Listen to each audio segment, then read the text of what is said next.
Ok, entonces ya debería estar grabando todo chévere. Y vamos a continuar. Entonces, la semana pasada vimos introducción a la materia, vimos, digamos, los básicos y las nociones básicas, que esto es un área que eh, generamos estos modelos de aprendizaje automático que aprenden conforme más datos son expuestos y tienen una unidad particular que se llama neurona, ¿no? La neurona que tiene su parte lineal y su parte no lineal. Parte lineal que es la combinación de pesos con las entradas más un sesgo, y la parte no lineal que se calcula a través de una función de activación, que ustedes tienen la hard rim, tienen la sigmoide, tienen la ReLU que yo les mostré y muchas otras más. En función del objetivo que tengamos, usaremos una u otra. Pero si queremos realmente automatizar estos procesos, pues hay que saber, eh, o sea, aparte de automatizarlos y querer obtener el resultado que deseamos, pues hay que saber cómo afinar estos componentes que llamamos neuronas, cómo asignarles los pesos adecuados. ¿Ok? Entonces, vamos a revisar el ejemplo que vieron en clase, porque varios tuvieron dudas con eso. Y luego les iré introduciendo poco a poco lo que es más redes neuronales. ¿Sí? Entonces, ajustando pesos. Vamos a, a ver cómo es eso del ajuste de los pesos con este ejemplo que vieron en clase. Entonces, supongamos que tenemos estos datos, que son estos tres puntos en el plano porque tiene evidentemente dos componentes, cada una con estos valores en el primer elemento y estos valores en el segundo. Son tres puntos en el plano. Y con unas respuestas esperadas. Respuestas esperadas, o sea, lo que debería obtener la neurona. ¿Ok? Lo que yo espero que obtenga.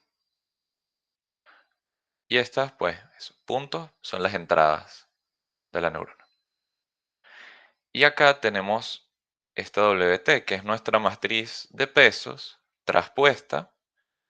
Recordemos que los cálculos de la neurona se hacen en función de la matriz de pesos traspuesta por asuntos de dimensión y es igual a estos dos elementos. ¿Ok? ¿Por qué dos? Porque las entradas tienen dos dimensiones. Entonces, esta tiene que tener dos dimensiones. Si fueran puntos en el espacio, tendría que tener cuatro dimensiones este vector. ¿Ok? Que eso es algo que no sé si están considerando en la tarea, pero deberían. Em, Porque alguien me preguntó, o sea, me preguntó de la tarea y yo le dije, mira, pero estás considerando la dimensión porque el profe dice de x1 a xn, las entradas. Entonces, y es que tiene que ser así porque, bueno, están programando una neurona que puede tener n entradas diferentes. Pero bueno, aquí son dos elementos del vector. Y esta es nuestra matriz traspuesta de pesos generada aleatoriamente.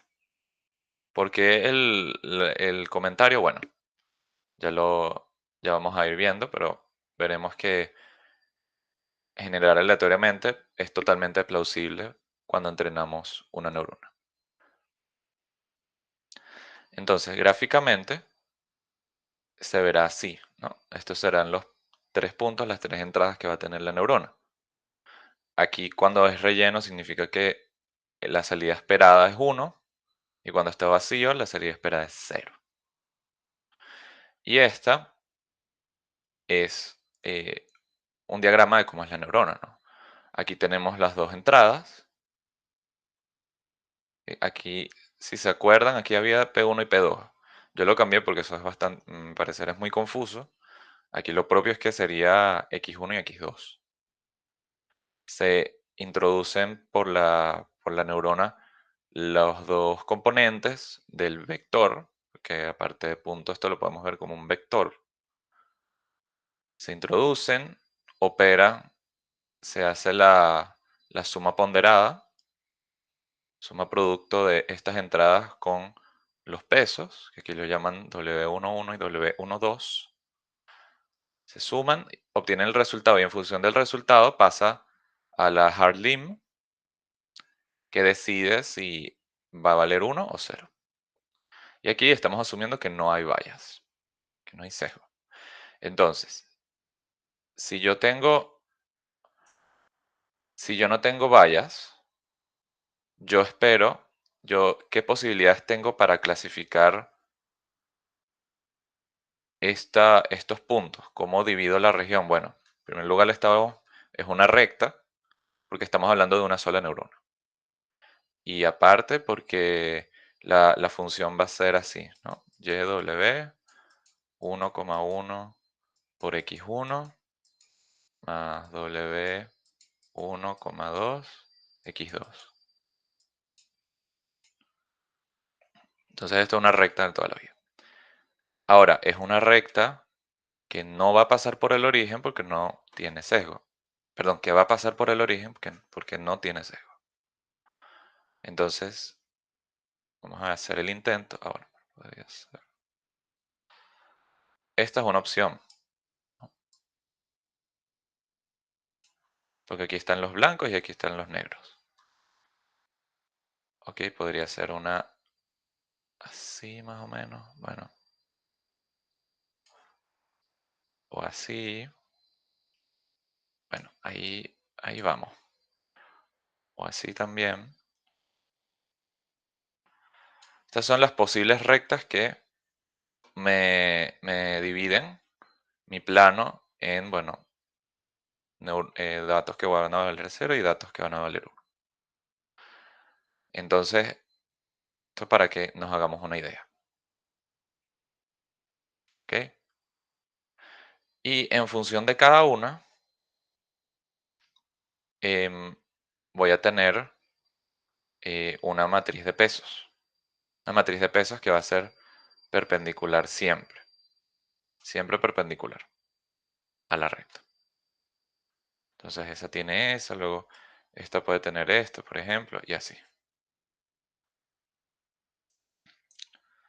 ¿Ok?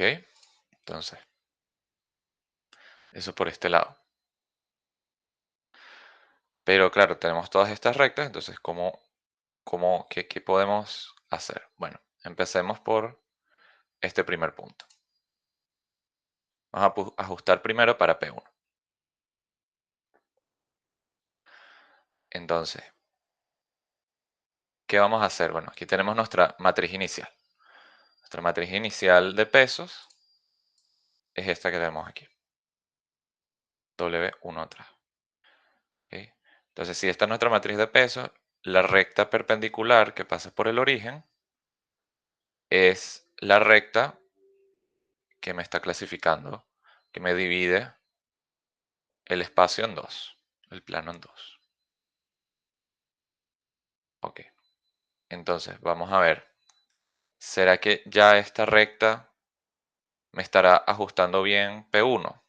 Bueno, aquí vamos a calcular teta va a ser nuestro valor esperado para todos o sea, el valor que nos va a devolver la neurona. Ok, entonces, teta del hard limb de la matriz de pesos traspuesta por P1 es esto, es un producto punto, va a ser igual a menos 0,6 ese producto punto, y hard limb de eso es 0. Entonces, el resultado fue 0, pero se esperaba que fuera 1 porque está relleno. Entonces, no se clasificó bien P1. Siempre cuando iniciamos tenemos datos de, bueno, los datos de entrada y cuál es el valor esperado de ese dato de entrada. O cuál es la etiqueta también.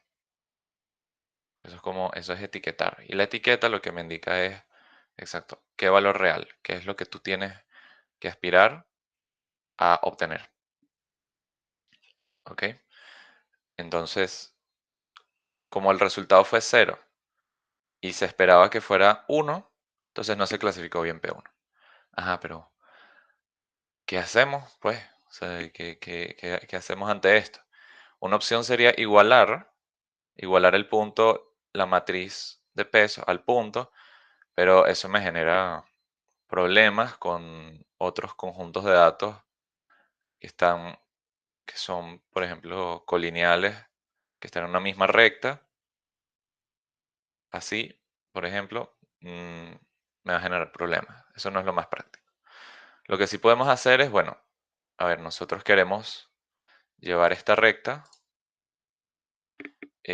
para acá, ¿no? Porque si muevo la recta hacia allá, entonces voy a poder clasificar, va a caer, porque esta es la clase, esta digamos, esta es la clase cero, la blanca, y esta es la clase uno, la gris. Entonces, si yo muevo la recta hacia la izquierda, voy a hacer que este punto, que es el que me interesa, caiga en la región gris. ¿Y cómo yo puedo hacer eso? Bueno, yo puedo agarrar este vector, o sea, crear un vector que vaya del origen hasta acá y sumarlo con W1. Porque, a ver, sí, exacto. Si lo sumo, me lleva a la izquierda. ¿Ok? Entonces, eso es lo que vamos a hacer. Podemos agregar el vector P1 al de pesos. Y en general, decir que T1 me representa el valor esperado. Si el valor esperado es igual a 1 de la neurona y el valor que obtengo es 0, entonces cada vez que yo actualice mi matriz de pesos va a ser usando la anterior más el punto que esté usando. Entonces, al aplicar esto, quedaría que la matriz nueva que es esta, más el punto 1, que es esta. Bueno, me genera este nuevo vector de pesos. Y se vería así. Este es el vector de pesos.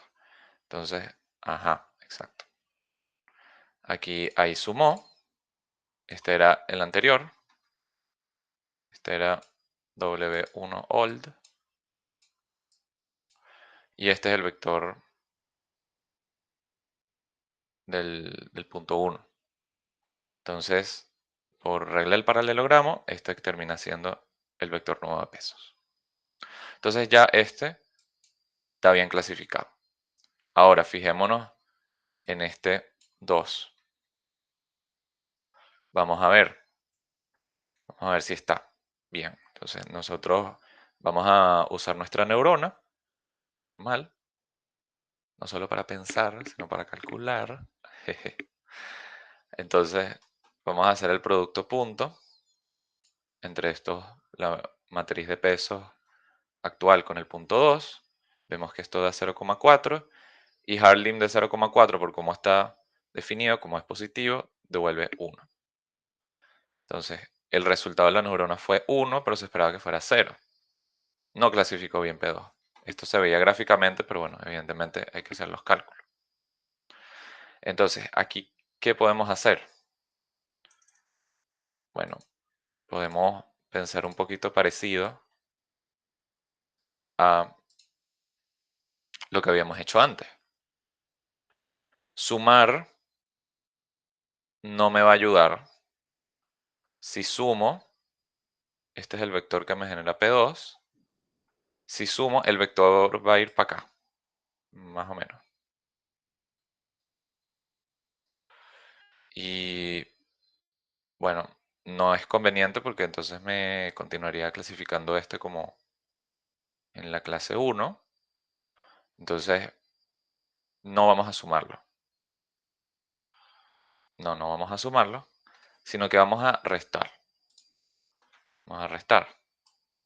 Si yo resto, vamos a restar la matriz de pesos, el vector de pesos, con el vector este que me genera 2. ¿Ok? Entonces, si yo le resto a esto, a este vector, este otro, eso implica, es como decir, vamos a sumar aprox. Vamos a sumar este vector con este, que este sería menos P2. Entonces, por eso, eh, otra vez por la regla del paralelogramo, entonces proyectamos el vector así, así, y bueno, debería ser algo así el vector de pesos, el nuevo. Y esto sí me va a convenir, ya van a ver por qué, cuando cuando veamos todo el gráfico.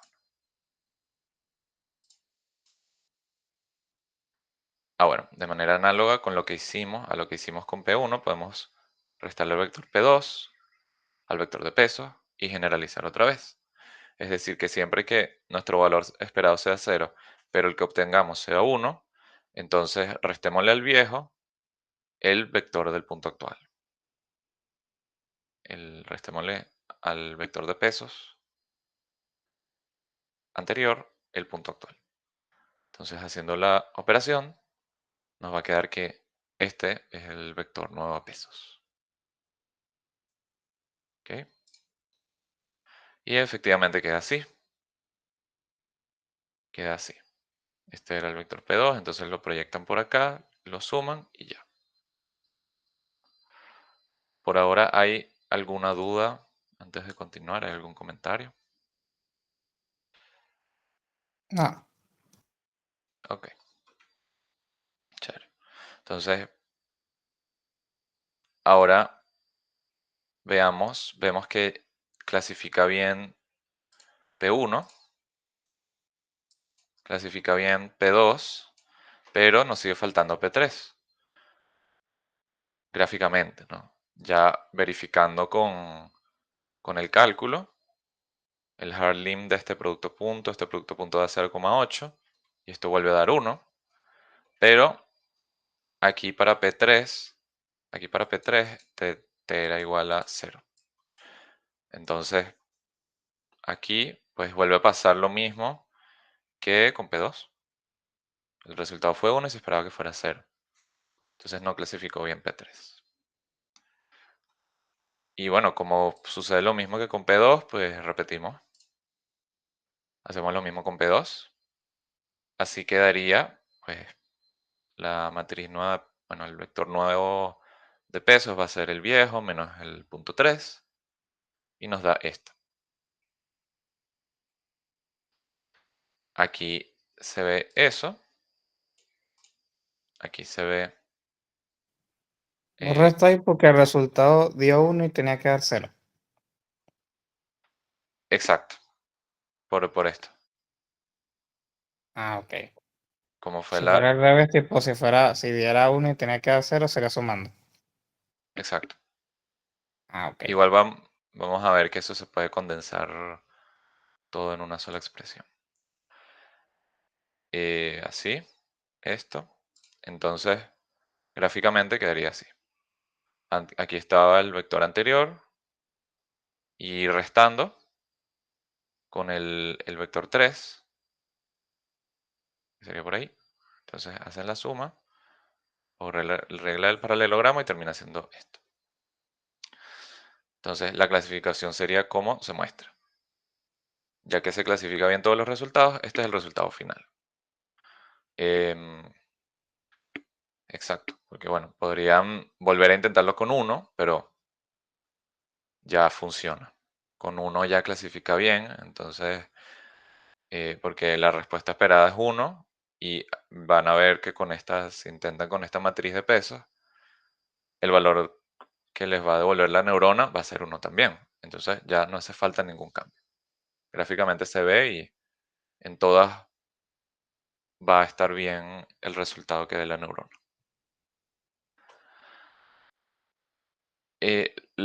A ver, esto todo es para que tengan una noción de exacto, de cómo ajustar los pesos, pero podemos ir un poquito más allá. O sea, aquí están todas las tres ecuaciones, dependiendo del caso, y nosotros podemos ver que hay una cierta relación entre los signos, eh, o digamos, el número que acompaña aquí a la letra P en todas. Vemos que hay una relación contra los valores de T1 y teta. Y, sí, ya. ¿Cómo es esa relación? Bueno, si T1 es igual a 1, si T es igual a 1, perdón, y teta es igual a 0, entonces es positiva P. Bueno, 1 - 0 es 1, más 1. Si teta es igual a 0, sí, perdón, t es igual a 0 y teta es igual a 1, el signo es menos. O sea, 0 menos 1, menos 1, ¿ok? Y si teta es igual a t, no hay p. Entonces t menos teta, 0. Y yo puedo escribir esto como la matriz vieja más 0 por el punto. Entonces, todo esto se puede condensar en dos ecuaciones. Vamos a tener una nueva expresión E. Y si yo hago E igual a t menos teta, entonces todas estas ecuaciones se pueden escribir así. Y E se le llama un término de error. Bueno, un error, sí, porque la diferencia me dice en qué me equivoqué. Y si me dice que es cero, si es cero esa diferencia, o sea, si no hay error, entonces no se equivocó la neurona. Si hay error, si es diferente de cero, sí, de que se llama error. Entonces, esto más el error por P, también lo puedo escribir sustituyendo, bueno, me condensa todo esto. E igual aplica para el sesgo. Se va a actualizar siempre que haya un error. ¿Ok? Y esto es también para que tengan una idea de, esto es una, ¿cómo decirlo? Una cierta, se parece un poco a lo que veremos más adelante, de optimización de pesos. ¿Ok? De calcular los pesos y de automatizarlo para que haya sus valores más adecuados y de las respuestas correctas en función de estas cosas, de los datos de entrada y lo que se espera obtener o sus etiquetas. ¿Ok? Entonces, eso es importante que entiendan esto y tengan esto. A lo mejor en el parcial entiendo que van a hacer cálculos, así que tienen que tener esto claro. Ajá, pero esto podemos crear algún algoritmo. Pues claro, sí, porque obviamente no nos vamos a sentar ahí a calcular todos nosotros, porque imaginen, no, no tiene nada de sentido. El punto base de todo esto es que son algoritmos que cualquier computadora puede ejecutar. Y sí, sí lo podemos hacer. Claro que se pueden crear algoritmos y que van a tener características en función de nuestras necesidades y que podrán ser ajustados para que cada vez sean más óptimos. Entonces, como hay algoritmos, hay elementos a considerar. Yo aquí agarré algunos de los más importantes que vieron en clase, a mi parecer, ¿no? Entonces, para que nuestra neurona realmente clasifique bien, podemos asignar adecuadamente ciertos valores. Por ejemplo, la cantidad de épocas adecuadas. La cantidad de épocas es, digamos, la cantidad de iteraciones, cantidad de pasos, exacto, de iteraciones que tiene ese ciclo de ajuste de peso. Entonces, aumentar la cantidad de tiempos, la cantidad de épocas, o la cantidad, sí, en esencia, de tiempo de entrenamiento, tendrá unos u otros efectos. Si es demasiada, puede ser contraproducente. em, y si son pocas épocas, pues también. Entonces hay que ajustarlo, ajustar muy bien ese valor, esa cantidad de tiempo. Em, exacto. Porque si se exponen a mayor tiempo, la neurona, la cosa es que con una neurona yo no creo que pase, pero cuando vean redes neuronales, sí puede pasar, y es que ocurre lo que se llama un sobreajuste, que es que el modelo comienza a memorizar los datos, y si se expone a nueva data, pues va a fallar. Pero bueno, eso como curiosidad. Y eh, en contraparte, si la cantidad de épocas es baja, va a ocurrir un subajuste, que es que, bueno, es como si el modelo no hubiera aprendido. Entonces, tiene mucho error. Pero bueno, para que lo tengan, lo vayan teniendo en cuenta. Yo espero que eso se los enseñen. También tenemos asignar la tasa de aprendizaje. La tasa de aprendizaje tiene una lámina ahí propia. Es también importante ajustarla. Asignar los parámetros, bueno, en función de los recursos computacionales. Que no es lo mismo que yo entrene mi modelo acá, a que lo entrene con Kaggle o a que lo entrene en una computadora de la universidad. A veces no podemos, por ejemplo, asignar la cantidad de épocas porque, o sea, los recursos se consumen, el CPU colapsa. Em, o hasta con Kaggle, si usan o sea, con los recursos gratuitos, si se agota la cuota de tiempo de la GPU, pues se agotó y ya. Entonces hay que manejarse con eso. Y bueno, la velocidad, evidentemente, del entrenamiento. Y bueno, también podemos hacer hasta cuánto queremos que itere este algoritmo, hasta cuándo queremos que se entrene. Entonces, podríamos iterar hasta que todo esté clasificado correctamente. Esto, si son distribuciones de datos muy complejas, es difícil, es difícil. Siempre va a haber un error. Siempre va a haber un error. Sea mínimo el error, bueno, también es imposible. O sea, alcanzar el error mínimo, minimizarlo es difícil. Porque estos son al final, todos estos algoritmos son de métodos numéricos, ¿sabes? De cálculo numérico. Y siempre van a ser, exacto, iterados. ¿Ok? No es, bueno, derivar e igualar a cero. No. Son por métodos numéricos que realmente te van a hallar el mínimo con un margen de error.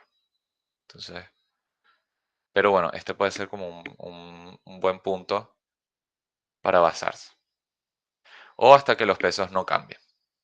También, o sea, se van actualizando y si se ve que no hay cambio, pues se detiene. Porque parece que ya llegó a un mínimo. Llegó a un punto óptimo. ¿Ok? Esos son los elementos así a considerar con algoritmos de entrenamiento o de ajuste de peso, mejor dicho. ¿Ok?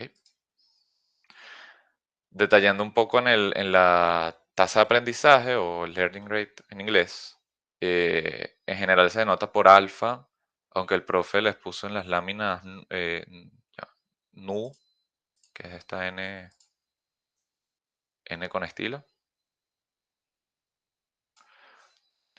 pues eso. Pero en general se denota por alfa. En el libro está alfa. Siempre está entre 0 y 1. Eh, bueno, digamos, el alfa, ¿por qué tiene que estar entre 0 y 1? Porque determina qué tan rápido el modelo encuentra el punto óptimo, o qué tan rápido converge, qué tan rápido el modelo encuentra los pesos, que son, digamos, los más adecuados, que se ajusten a nuestros valores de entrada y a nuestras respuestas esperadas. ¿Ok? Em, de ahí a que sea entre 0 y 1. Si fuera mayor a 1, obviamente es contraproducente porque si es mayor a 1, estás dando un paso completo más una porción. ¿Ok? Entonces, si tú actualizas, mueves los pesos una vez con una tasa de aprendizaje mayor a 1, entonces vas a ir continuamente creciendo y creciendo la distancia y no, tú no quieres eso. Tú quieres que caer en ese mínimo. ¿Sí? Y si es menor que 0, pues va a pasar al revés. Ni siquiera vas a bajar, vas a subir. Entonces, importante que siempre sea entre 0 y 1. 0 y 1. ¿Cuál es el valor entre 0 y 1? Bueno, eso lo tendrán que averiguar ustedes. Porque es algo que se ajusta con el ensayo y error. Y bueno, todo esto de la convergencia está asegurado por el teorema de convergencia del perceptrón que vieron en clase, que no se los voy a mostrar aquí. Que, o sea, básicamente es que, bueno, todo perceptrón bien definido va a converger los pesos, o sea, en el hallar los pesos y minimizar el error va a converger. Ese proceso, ese algoritmo va a converger. Que converja al punto adecuado es otra cosa. Pero en general, una neurona tiene que pasar. ¿Ok? Entonces, bueno, aquí una pequeña gráfica de lo que sucede si elegimos una tasa de aprendizaje muy, muy pequeña. Bueno, va a iterar, evidentemente va a iterar mucho el algoritmo hasta hallar esos pesos que minimicen mi error. Y si es muy, muy grande, o sea, muy cercano a 1, podríamos pasarnos y hacer que igual no itere rápidamente. No itere, perdón, no converja rápidamente. Entonces, hay que considerar eso. ¿Ok? ¿Hay alguna duda con esto? ¿Se entiende? ¿Hay comentarios?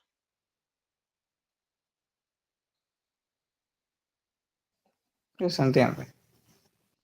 Ok, chévere. Entonces, llegamos con todo esto de la tasa de aprendizaje y todos esos parámetros, pues llega Adaline, que es un tipo de neurona que no es más que una que aprende por sí misma cálculos. O sea, perdón, que aprende por sí misma, aprende entre comillas. Halla por sí misma los pesos adecuados. Los pesos adecuados que consigan clasificar los datos que tenga. O sea, es un algoritmo, bueno, que por sí mismo aprende. Unas ventajas también que recogí que vieron en clase, bueno, entonces son que da igual dónde empiece, qué pesos empiece, aleatorio. O sea que yo en vez de, por ejemplo, si yo tuviera 500 entradas, yo en vez de definir la matriz de pesos, una por una, podría agarrar entonces y decir, bueno, o sea, te importa NumPy y generas un vector de dimensión 500, de 500 elementos, y le das que sea random, y ya. Entonces, no tenemos que encargarnos de eso. Y de hecho, yo puedo ponerlo aleatorio, pero yo podría elegir una distribución de probabilidad para que se elijan de una cierta forma los valores de los pesos, que de hecho eso tiene unas ventajas. Entonces da igual la inicialización, eso es lo que se llama inicialización, qué peso empieza. Trabajan con datos altamente dimensionales, por eso, vectores, puede poner de entrada un vector de 500 elementos. A duras penas vemos en 3 dimensiones, ni siquiera vemos en 4. Entonces, y facilita mucho, ¿no? Pero, pero, eh, podría aprender la función equivocada. Yo pienso que si es una sola neurona, no. Porque si es una sola neurona, si, eh, por ejemplo, están haciendo regresión, el algoritmo es una regresión lineal. Entonces, la regresión lineal es minimizar la suma de los errores cuadráticos, entonces eso, o sea, eso es,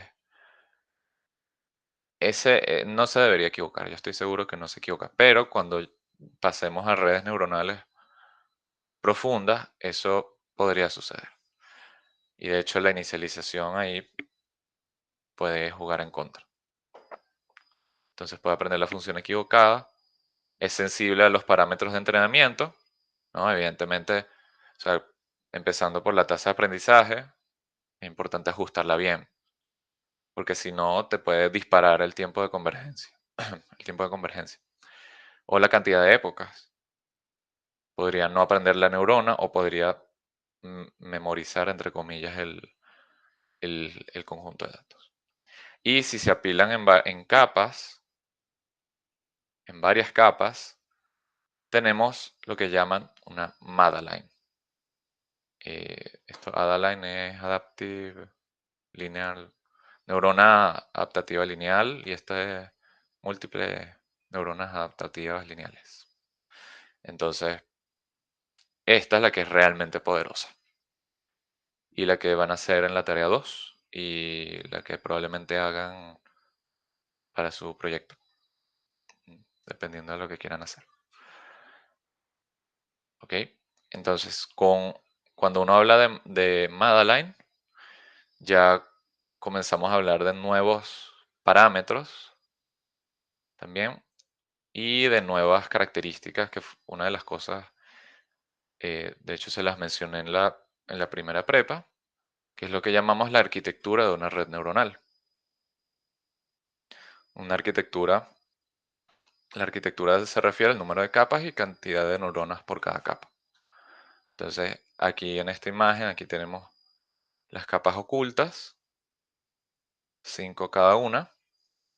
Aquí tenemos la capa de entrada. La capa de entrada no se cuenta como capa. Comenzamos a contar aquí 1, 2 y ya. Bueno, y 3, sí. No se cuenta porque no tiene cálculos. Simplemente son entradas. Entonces aquí tiene 4 entradas y la capa de salida que tiene 4 en este caso. ¿Ok? Entonces es como si yo la alimentara con no sé, 4 datos, qué sé yo, bueno, de ropa. Sí, de ropa, no sé. Este tamaño de la ropa, el color, eh, en qué parte del cuerpo se usa y no sé, la tela. Entonces aquí te dirá, bueno, si es un zapato, si es un bolso, si es un vestido o es un pantalón, por ejemplo. Siempre estas cosas dependerán de nuestro problema. Evidentemente afecta el tiempo de cómputo porque a mayor cantidad de capas, más cálculos hay que hacer. Si es de regresión el problema, pues más regresiones lineales, si es de regresión logística, pues también.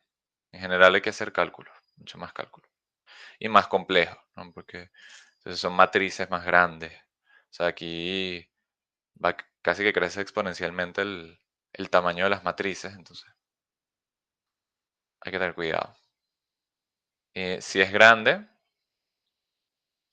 pues evidentemente tardará en hallar el óptimo por esto, los pesos adecuados, pero podrá aprender data, distribuciones más complejas, como la que vimos también en la prepa pasada, esas cosas locas, que de ahí, eso era como la esencia del Machine Learning.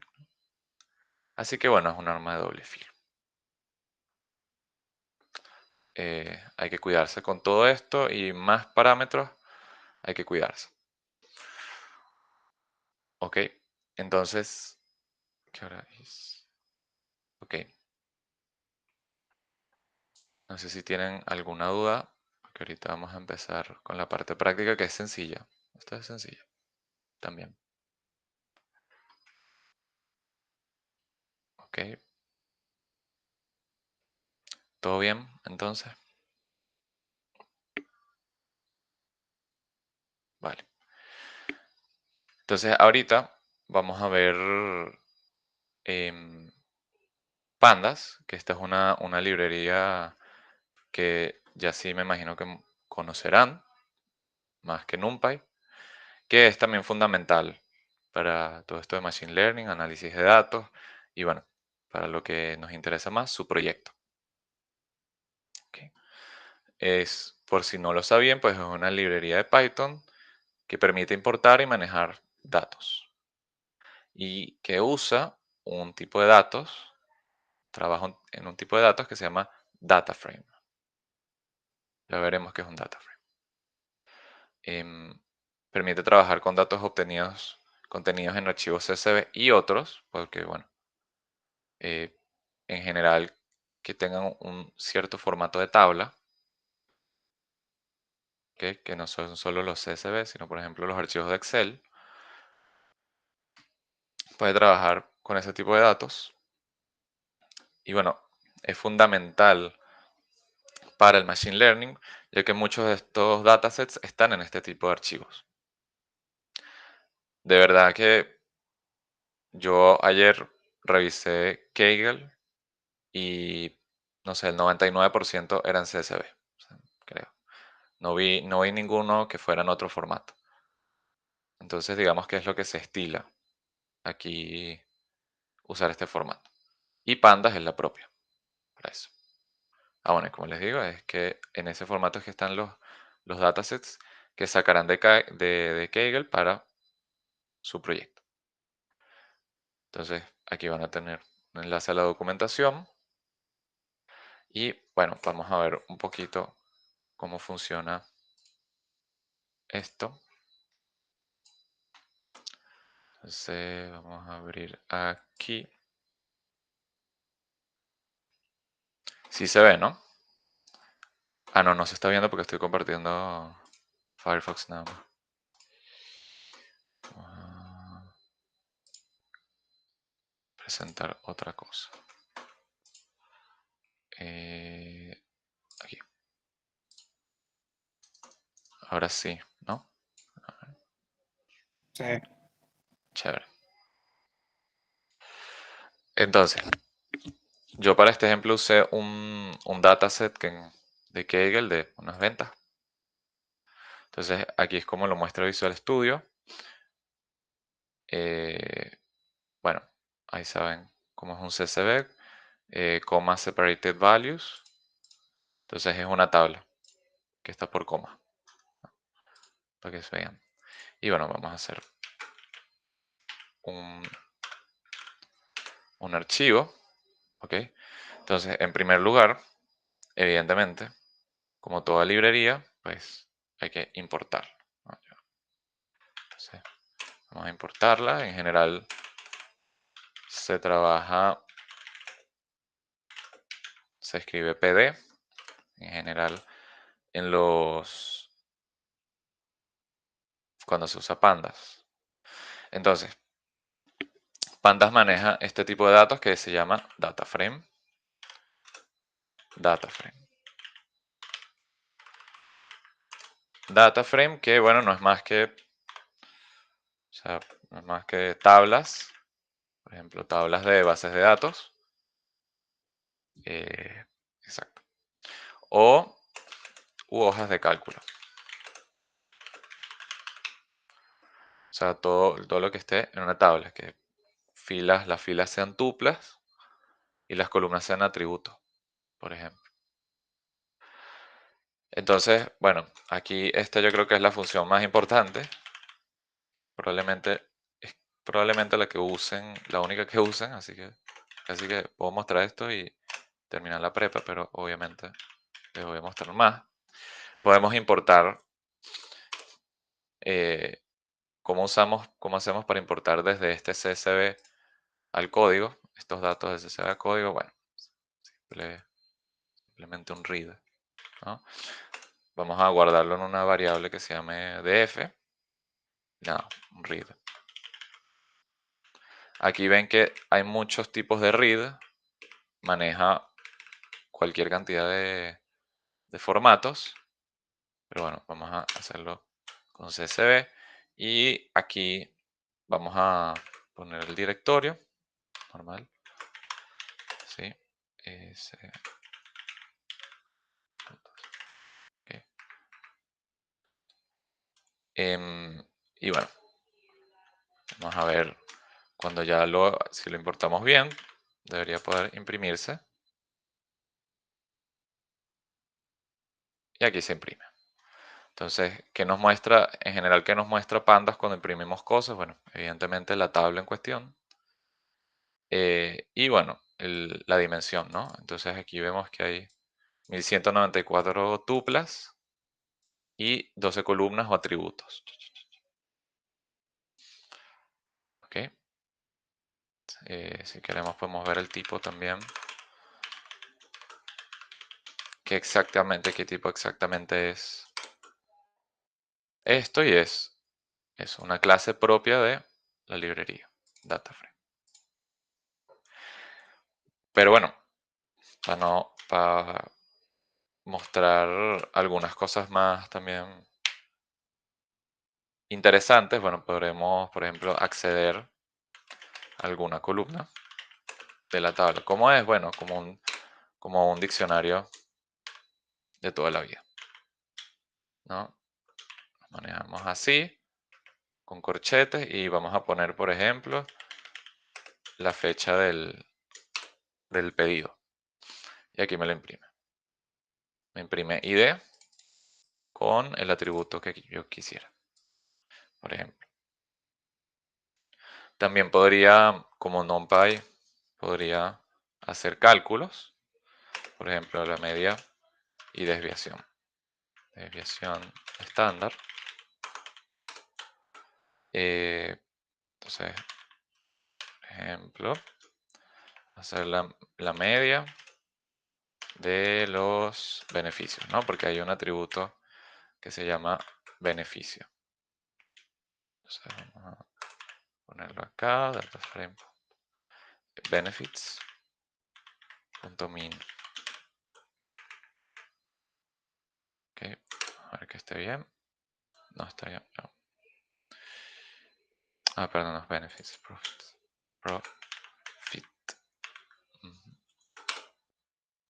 Así. Entonces aquí me da la media. Igual aquí podemos ver. Entonces, por ejemplo, esto es profit. Podríamos hacer con, bueno, los beneficios. La desviación estándar de los beneficios. Bueno, desde aquí min std. Cosas así, ¿no? Podremos, no sé, hallar el valor máximo, por ejemplo, de una columna. Entonces aquí vamos a copiar esto para no escribir tanto. Por ejemplo, vamos a poner aquí cantidad máxima vendida. Entonces esto es aquí quantity. Esta es otra forma de acceder al atributo max. ¿Ok? Entonces, bueno, aquí me dice, por ejemplo, que quiero conocer ¿Cuánto se ha vendido máximo? Bueno, 20. ¿Ok? Y también otra función que podrían usar, en general esto es nada más de import, o sea, pandas es nada más para importar. Pero podríamos, por ejemplo, tener nuestros datos y eliminar algunas columnas que no nos interesen. Eso lo podemos hacer perfectamente con, con pandas, ¿no? Porque a lo mejor hay un dato que no nos interesa. Hay algún atributo que no nos sirve de nada, entonces podemos quitarlo para que si quiere podamos optimizarlo o que no nos molesten. Entonces, si quitamos, evidentemente vamos a actualizar eh, el data frame, por lo que hay que guardarlo en una nueva variable. Bueno, o podría ser df también, pero bueno, para que lleven un buen control. Y se usa el método drop. Entonces aquí hay que indicarle las columnas que queremos dropear. Y como son columnas, yo podría decir, bueno, nada más, por ejemplo, el ID no me interesa. Print data final. Entonces aquí ya no me aparece, esta era la tabla original, el ID estaba antes de amount y ya no me aparece eso. Y de hecho me cuenta que hay 11 columnas, no 12. Y bueno, podría dropear una, pero podría dropear otra, qué sé yo, por ejemplo, la categoría, no sé. Entonces, ahorita ya no debería estar. Está la subcategoría, pero no la categoría. Eso es algo que podrían utilizar también. También, si quisieran ver algunos datos o imprimir algunas muestras, bueno, es también con un print, data final, pero usan un método que se llama head y le indican cuántos quieren imprimir. Aquí lo voy a imprimir 5. Entonces aquí me muestra 5 muestras. Será la 4. Las 5 primeras. Debe haber una forma para que... Ah, no, claro, porque esto es head. Las 5 primeras muestras, claro, ok. No me he dado cuenta. Debe haber otra forma de imprimir otras tuplas. Em, ok. Y bueno, también podríamos querer saber, aunque eso ya... Sí, exacto. Qué sé yo, conforme vayamos editando el data frame, podríamos querer saber cuántos elementos hay. O, por ejemplo, eh, cuántos datos hay que no tengan contenido, cuántos atributos no tengan contenido, estén vacíos o sean nulos. Entonces vamos a ver, imprimir la longitud, print data final perdón, con un len normal, len data final. Entonces aquí siguen habiendo 1194.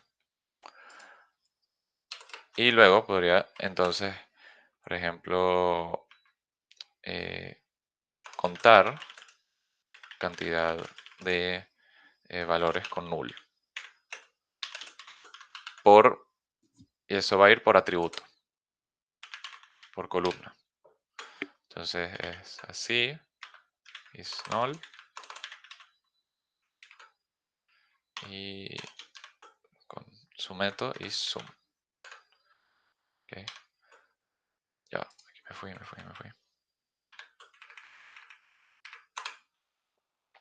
Entonces, acá me lo muestra, me lo imprime por categoría, claro, por columna de la tabla de esta data que yo le dropeé. O sea, esta data que no tiene order ID y category. Y bueno, aquí podemos ver que no hay ninguna vacía, así que todos tienen información. Y bueno, y así como esto, hay muchas otras cosas más que pueden hacer. Hallar subcolumna,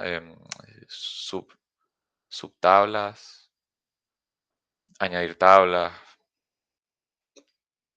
etcétera, etcétera. Eso, a ver, ¿cómo sería? Mm, A ver, ven, aquí. ¿Qué era dicho? Other. mm, Claro, todo tiene que ser así. Esto es add. Claro, esto es suma. Ok. Prefix. Bueno, se pueden hacer muchas cosas con pandas. Pero en general lo que van a usar es el import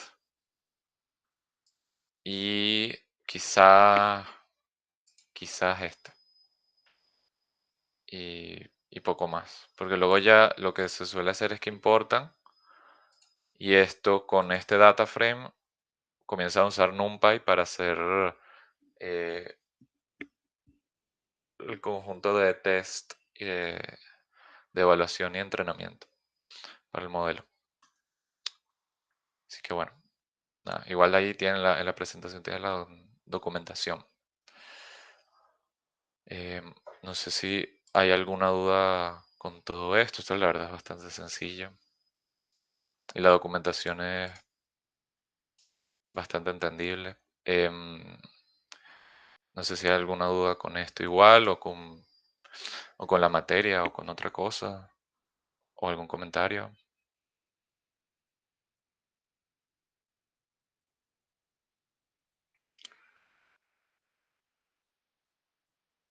Ok. Yo tengo No, una bueno, pregunta.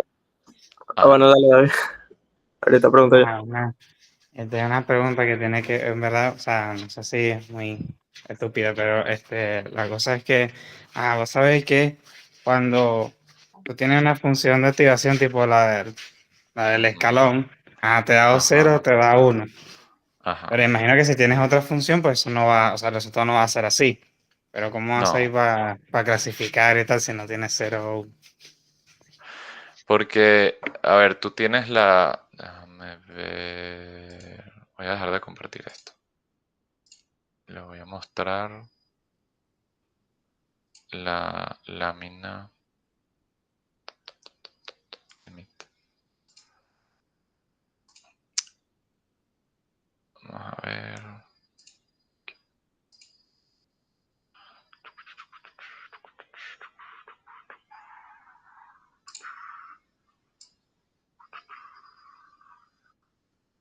Pues, ¿dónde está?